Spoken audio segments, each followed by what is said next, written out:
when I saw that they offered buffalo hunts, would think, an out-of-state tag, the trip down is just going to cost too much, especially with the way our situation is now, not knowing what tomorrow's going to bring. And when he finally said, just go and check it out, and found out, hey, it's all taken care of. The Field of Dreams handles everything. And when he offered to let the whole family come down, it was, because again, that's what hunting means to me, is to have family and friends close by. So it was an emotional afternoon then too, when he said, hey, bring everybody down.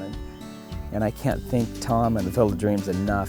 It's the rock in the top of the tree right there. It's not very big. It's a little bitty gray rock. It's not very big. It's not little bitty, it's like that. It is not that big, I guarantee it.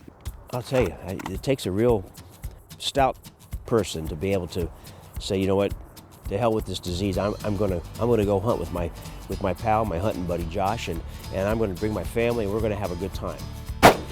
There you go. There we go. That was dead on. But yeah, no, that's a fun gun to shoot. I am ready to go shoot a buffalo. All right, let's do this. The hunt is on here at Stoneyford Ranch, where hunting buddies and vets Terry Knight and Joshua Goessens aren't letting their ALS get between them and their first bison. When we found out that the Field of Dreams offered, with the Stoneyford Ranch, we were both like, that's it. Yeah. Right there. I believe this is our third hunt that we've done with Grateful Nation. One of the ones that I'll never forget is we had Justin Crabb, a Marine from Southern California that was injured by an IED and lost both legs. And we took him on a blacktail hunt and was able to get him a buck and a pig. And it was just really neat to see how that young man walked away from a very positive experience. When people come out on a hunt with us, everything is on our hands. All you guys have to do is show up, and meat processing, food, lodging is all on the Field of Dreams. All expenses paid for when you get here.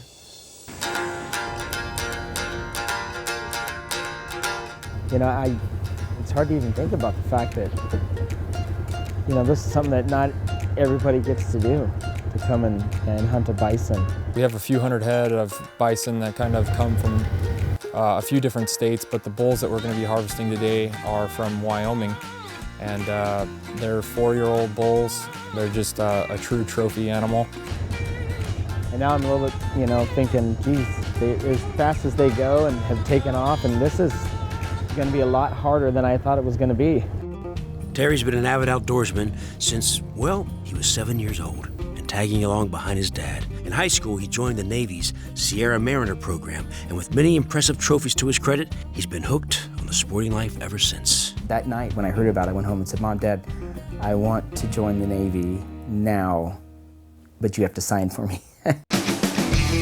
So I just kind of bounced along the bottom and just flying there. I love in life, flying, I was a rock star with a flight suit, and could never pass the test high enough to advance. And I couldn't advance in the air crewman without becoming an E4. I was stuck at E3. I said, okay, I'm gonna move on. And I was looking at the Army and went and talked to them, and they talked me into becoming a combat engineer. And I remember going to basic training, and that first morning I thought, oh my goodness, what did I do? But I stuck in there, held out, and actually thought, I really enjoy this. Graduated after 16 weeks of basic training / combat engineer school. I remember we're standing out there and they're handing out orders, and 3 of us, they handed out orders, we're going to Camp Indian, Korea. And I thought, oh my goodness. Here I am missing my family already, and here I am going overseas. And looking back, I love the opportunities that I was able to have because of the Army. Sergeant Knight moved on after 4 years, but when 9/11 hit, the urge to serve came on strong, and he re-enlisted, this time as a battle-ready combat medic. The biggest thing to enjoy about Iraq was the camaraderie of the folks who we were with. We were a team of 15, a forward surgical team. We returned at the end of 2009 from Iraq. And so I met my wife, Cassandra, and we had a great first date. We went dancing, country dancing, and we had a fabulous time, and we just hit it right off. I thought, you know, this is the one. You riding a horse with Daddy? After diagnosis, they say 3 to 5 years, I think, is about the average mortality of ALS. This past September was 3, so, you know, we're doing pretty good. There's a smell to him that just smells so great. He still has to take out the trash. I still nag him when he leaves his dirty clothes on the floor. You know, I mean, life is as normal for us as it's gonna be, and I don't cut him any slack, so it is what it is. So to an extent, that's true. It is what it is. You know, how are we gonna move forward from this point? Am I gonna curl up in a hole and be mad at everybody and try to figure out, you know, who can I be angry at next, or am I gonna just pick up and move on? And All right, you ready to mount up? let's do it. Let's go find him.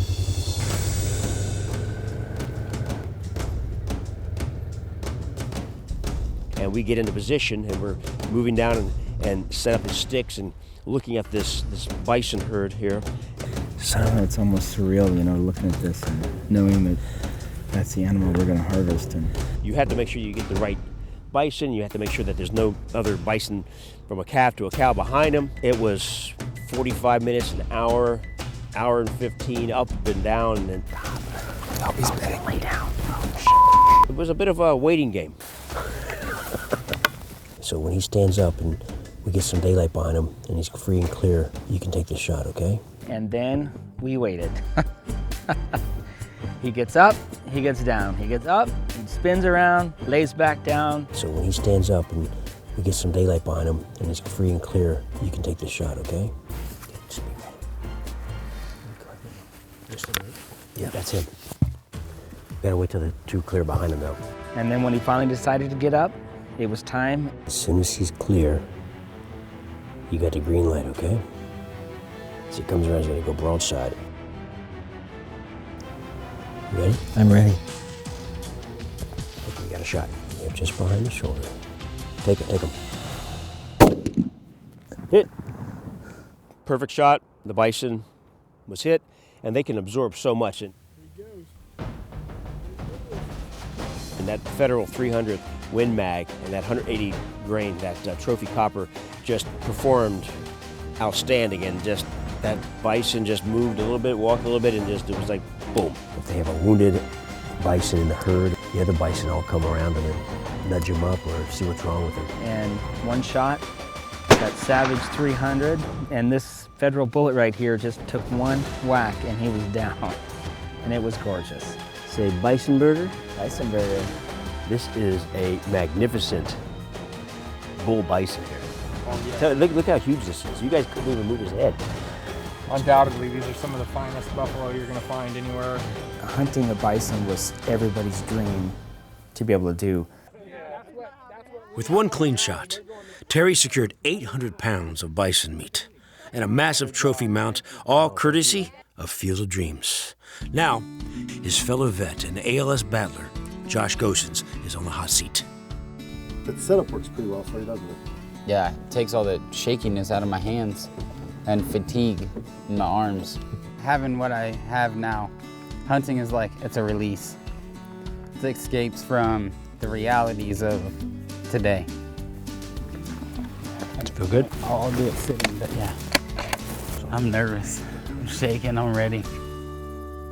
I grew up my whole life running around the woods and chasing furry critters, and I started skipping school a lot in my junior year.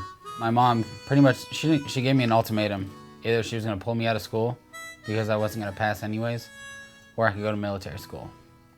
So I took the latter of the two, but I got in really good shape, and those guys kind of helped me get back on the right track. When I first showed up, I went to basic and my AIT at Fort Sill. And then from there, they sent me straight to Germany. 18 years old, just barely 18. So I was doing the stuff that a lot of people don't want to do. It's the grunt work, the crappy part of the job easily. I got orders to go to Korea. And my first sergeant in Korea was my master gunner.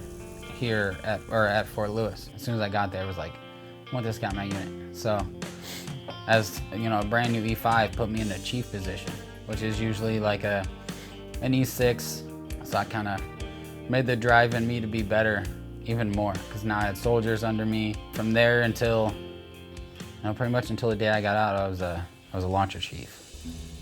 Joshua would meet his future wife at Fort Lewis, but he soon experienced weakness in his left arm that kept getting worse instead of better. After painful testing and extensive treatment, in early 2015, doctors delivered the diagnosis that changed everything for Joshua.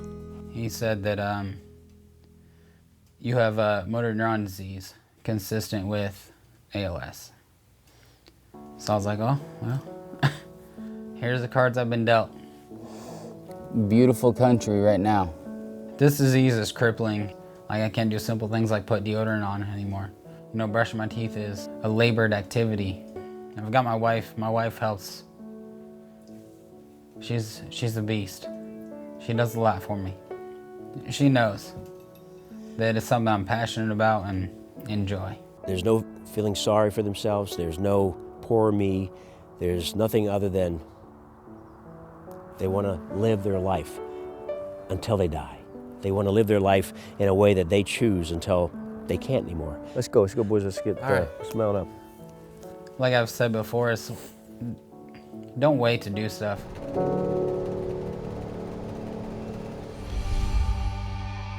I'm nervous, I'm shaking, I'm ready. I mean, they might be 250, 300 yards from us right now. Either of these two bulls, I don't care. Oh yeah, I'm excited. I'm pumped up. I've been amped up for a day and a half now. The one that's standing up, yeah.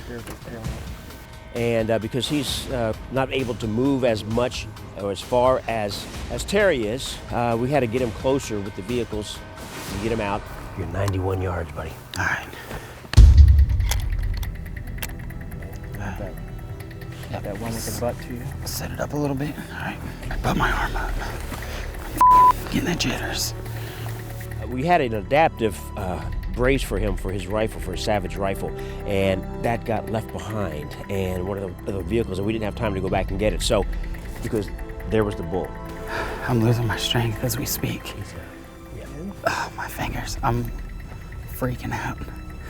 All right, there we go. So, Josh, when that one on the left clears, you're good to go. He's got a calf behind him. And as we're waiting, and we waited it was probably about 5 minutes there, and you can see Josh's legs started to shake. My whole body's shaking. I think he was getting a little buck fever. He's just like, oh, he's like, my leg is shaking. She's clearing. She's clear. All right, I'm on it. Take the safety off. All right. It's on fire. Thank you. You clear? Go ahead. Great shot. Great shot. There he's Nice down. shot. He's down. Good shooting, buddy. Congratulations. It was a perfect shot. Congratulations. That was an awesome ball, man. It's hard to explain the emotions and feelings to people who aren't passionate and who don't go out and hunt for their food. It's hard to explain that feeling. It's awesome. It's amazing. It's exciting. It's what keeps us in the woods. And the benefit is I got about 800 pounds of bison meat in my freezer right now. You made a hell of a shot. Yeah, And it was. with the help of these two guys right here. It was amazing. I wouldn't have been able to shoot without these two, with the help without these two guys. Once I got on him and got comfortable with my sight picture and my reticle wasn't bouncing around and doing all kinds of crazy stuff, and he wasn't moving, so take it.